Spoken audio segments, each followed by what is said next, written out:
آج ہم حضرت یوسف علیہ السلام کی پوری کہانی بیان کریں گے اور یہ بھی بتائیں گے کہ کیوں حضرت یوسف علیہ السلام کو اس کے بھائیوں نے مارنے کی کوشش کی اور کس وجہ سے اسے خون میں پھینکا۔ حضرت یوسف علیہ السلام کیسے اپنے ابا حضرت یعقوب علیہ السلام سے ملے اور کیسے مصر کے اتنے بڑے بادشاہ بنے۔ اگر آپ کو یہ نہیں پتا تو دیکھیے اس ویڈیو کو آخر تک۔ حضرت یوسف علیہ السلام کا پورا قصہ قرآن کی سورۃ یوسف میں موجود ہے۔ یہ قرآن کی 12ویں سورت ہے۔ اس میں کل 111 آیات ہے۔ اس سورت میں حضرت یوسف علیہ السلام کی پوری زندگی کا قصہ بہت ہی خوبصورت انداز میں بیان کیا گیا ہے۔ اللہ تعالیٰ نے سورۃ یوسف میں شروع میں ہی فرمایا ہے، ہم تمہیں سب سے بہترین قصہ سناتے ہیں۔ یہ کہانی دنیا کی سب سے خوبصورت سچی کہانی ہے۔ قرآن نے یہ قصہ اتنی محبت اور نرمی سے بیان کیا ہے کہ کہیں بھائیوں کا حسد ہے مگر یوسف کا صبر دکھایا گیا ہے، کہیں زلیخا کا فتنہ ہے مگر یوسف کی پاک دامنی بیان کی گئی ہے، کہیں جیل کی تنہائی ہے مگر اللہ کی مدد نظر آتی ہے، کہیں اقتدار ہے مگر انصاف اور حلم کا جلوہ ہے۔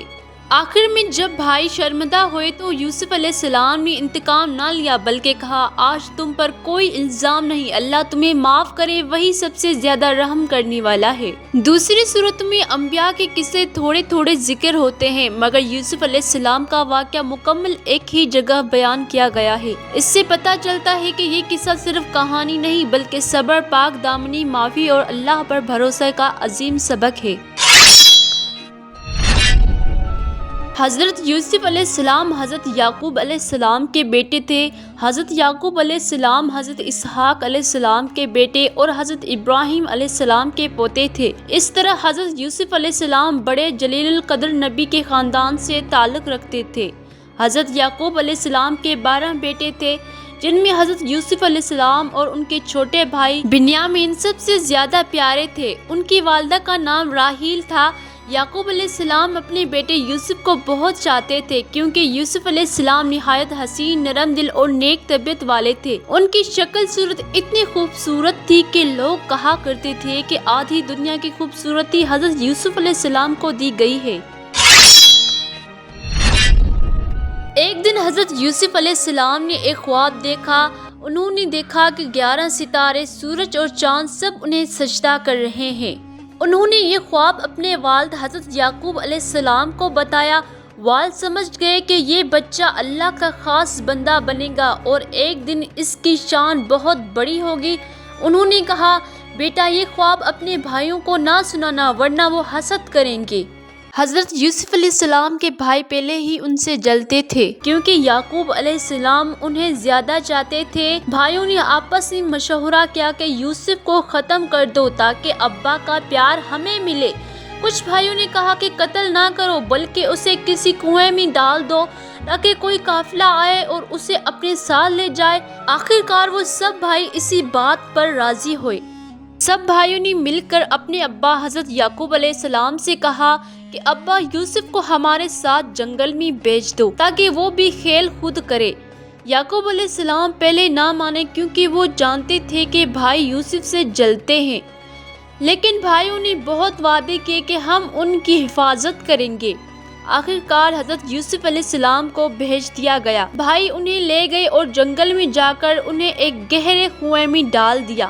پھر گھر آ کر روتے ہوئے کہا، ابا یوسف کو بھیڑیا کھا گیا، اور جھوٹ بولنے کے لیے انہوں نے یوسف کی قمیص پر بکری کا خون لگا کر پیش کیا۔ یعقوب علیہ السلام جان گئے کہ یہ جھوٹ ہے۔ انہوں نے کہا، میرا دل کہتا ہے کہ تم نے یہ کام کیا ہے لیکن صبر کرنا ہی بہتر ہے۔ ادھر ایک قافلہ کنویں کے قریب سے گزرا۔ جب انہوں نے پانی کے لیے ڈول ڈالا تو یوسف علیہ السلام اس کے ذریعے باہر آ گئے۔ قافلے والوں نے کہا، یہ تو بڑا حسین لڑکا ہے۔ انہوں نے حضرت یوسف علیہ السلام کو مصر لے جا کر بازار میں بیچ دیا۔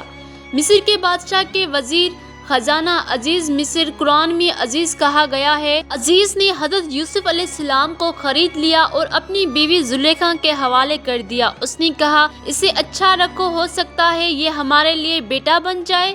وقت گزرتا گیا اور حضرت یوسف علیہ السلام جوان ہو گئے۔ ان کی خوبصورتی کا چرچا ہر طرف ہونے لگا اور زلیخا بھی حضرت یوسف علیہ السلام پر فدا ہو گئی اور ایک دن اس نے انہیں بہکانے کی کوشش کی، لیکن حضرت یوسف علیہ السلام نبی تھے، اللہ کے نیک بندے تھے انہوں نے انکار کر دیا اور بھاگ کر دروازے کی طرف دوڑ گئے اور زلیخا نے ان کا گریبان پکڑ لیا۔ قمیص پیچھے سے پھٹ گئی۔ اتنے میں دروازہ کھلا اور اس کا شوہر عزیز اندر آ گیا۔ زلیخا نے فوراً الزام لگایا کہ یوسف نے مجھے بہکانا چاہا، لیکن ایک گواہ نے کہا اگر قمیص آگے سے پھٹی ہے تو یوسف نے کوشش کی ہوگی، اور اگر پیچھے سے پھٹی ہے تو یوسف بھاگ رہے تھے۔ قمیص پیچھے سے پھٹی تھی، اس لیے سب کو معلوم ہو گیا کہ قصور زلیخا کا ہے۔ شہر میں ہر طرف چرچا ہونے لگا کہ وزیر کی بیوی نے اپنے نوکر کو بہکانے کی کوشش کی۔ زلیخا شرمندہ ہوئی، لیکن پھر بھی اپنے شوق میں ڈوبی رہی۔ عورتوں کو بھی جب یوسف کی صورت دیکھی تو وہ بھی حیران رہ گئی اور اپنی انگلیاں کاٹ بیٹھی۔ انہوں نے کہا یہ کوئی عام انسان نہیں، یہ تو فرشتہ لگتا ہے۔ آخرکار حضرت یوسف علیہ السلام کو بدنامی سے بچانے کے لیے جیل میں ڈال دیا گیا۔ جیل میں دو قیدیوں نے خواب دیکھے اور یوسف علیہ السلام سے تعبیر پوچھی۔ ایک نے کہا میں نے خواب میں دیکھا کہ شراب نچوڑ رہا ہوں۔ دوسرے نے کہا میں نے دیکھا کہ میرے سر پر روٹیاں ہیں اور پرندے کھا رہے ہیں۔ حضرت یوسف علیہ السلام نے کہا پہلا شخص آزاد ہوگا اور بادشاہ کے پاس شراب پلائے گا، اور جس نے روٹیاں خواب میں دیکھی ہے وہ شخص سولی پر چڑھایا جائے گا اور پرندے اس کا سر کھائیں گے۔ اور دونوں خواب یقیناً سچ ثابت ہوئے۔ کچھ عرصے بعد بادشاہ نے خواب دیکھا 7 دبلی گائیں 7 موٹی گائیں کو کھا رہی ہیں، اور 7 سبز کھیت ہیں اور 7 خشک کھیت ہیں۔ کسی کو بھی بادشاہ کے اس خواب کی تعبیر نہ آئی۔ تب وہ قیدی یاد آیا جسے یوسف نے بتایا تھا۔ وہ بولا جیل میں ایک شخص ہے، وہ خواب کی صحیح تعبیر بتا سکتا ہے، اور حضرت یوسف علیہ السلام کو بادشاہ کے پاس بلایا گیا۔ بادشاہ کا خواب سن کر حضرت یوسف علیہ السلام نے فرمایا 7 سال بہت زرخیز ہوں گے، خوب کھیتی ہوگی، لیکن اس کے بعد 7 سال قحط آئے گا، لہٰذا تم فصل کو جمع کر کے رکھو۔ بادشاہ ان کی عقل حکمت سے بہت خوش ہوا اور انہیں جیل سے نکال کر وزیر بنا دیا۔ اب حضرت یوسف علیہ السلام مصر کے خزانچی اور وزیر بن گئے۔ ان کے ہاتھ میں سارا اناج جمع ہوتا اور وہ لوگوں کو تقسیم کرتے تھے۔ جب قحط پڑا تو حضرت یعقوب علیہ السلام کے بیٹے یعنی یوسف کے بھائی اناج لینے مصر آئے۔ حضرت یوسف علیہ السلام نے انہیں پہچان لیا، مگر انہوں نے یوسف کو نہ پہچانا۔ جب حضرت یوسف علیہ السلام کے بھائی دوبارہ مصر آئے تو حضرت یوسف علیہ السلام نے بنیامین کو اپنے پاس روک لیا۔ بھائی گھبرا گئے۔ پھر آخرکار ایک وقت ایسا آیا کہ یوسف نے کہا کیا تم جانتے ہو کہ میں کون ہوں؟ میں وہی یوسف ہوں جسے تم نے کنویں میں ڈالا تھا۔ بھائی شرمندہ ہو گئے اور معافی مانگی۔ حضرت یوسف علیہ السلام نے کہا آج تم پر کوئی الزام نہیں، اللہ نے ہمیں سب کچھ دیا ہے۔ ادھر حضرت یعقوب علیہ السلام اپنے بیٹے یوسف کے غم میں اندھے ہو گئے تھے۔ جب حضرت یوسف علیہ السلام نے اپنے قمیص بھائیوں کے ساتھ بھیجی اور کہا یہ قمیص ابا کے چہرے پر رکھ دو، تو یعقوب علیہ السلام کی بینائی واپس آ گئی۔ حضرت یعقوب علیہ السلام پورے خاندان سمیت مصر آ گئے۔ یوسف نے سب کا استقبال کیا اور اپنے والدین کو تخت پر بٹھایا۔ اسی وقت حضرت یوسف علیہ السلام کا بچپن والا خواب سچ ہوا۔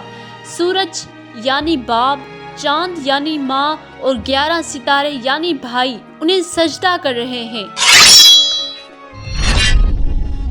حضرت یوسف علیہ السلام نے فرمایا یہ میرے رب کی رحمت ہے کہ اس نے مجھے قید سے نکالا اور میرے بھائیوں سے ملایا اور مجھے زمین مصر کا بادشاہ بنایا۔ میرا رب جو چاہے وہ کر سکتا ہے۔ حضرت یوسف علیہ السلام کی شادی آسنات بنت پوتیفار سے ہوئی، جن میں سے انہیں 2 بیٹے ہوئے، منسی اور افراہیم۔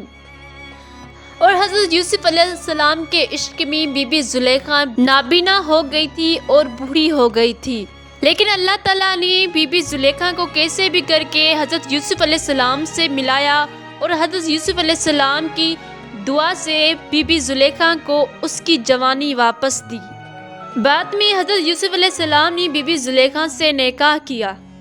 امید کرتی ہوں کہ آپ کو حضرت یوسف علیہ السلام کی کہانی ضرور پسند آئی ہوگی، تو پلیز میرے یوٹیوب اسلامک چینل کو لائک اور سبسکرائب ضرور کریں، مجھے سپورٹ ضرور کریں تاکہ میں اسلامک سٹوریز زیادہ سے زیادہ بیان کر سکوں۔ اب ہم ملیں گے اگلی ویڈیو میں، تب تک کے لیے اپنے پیاروں کے ساتھ خوش رہیے۔ اللہ حافظ۔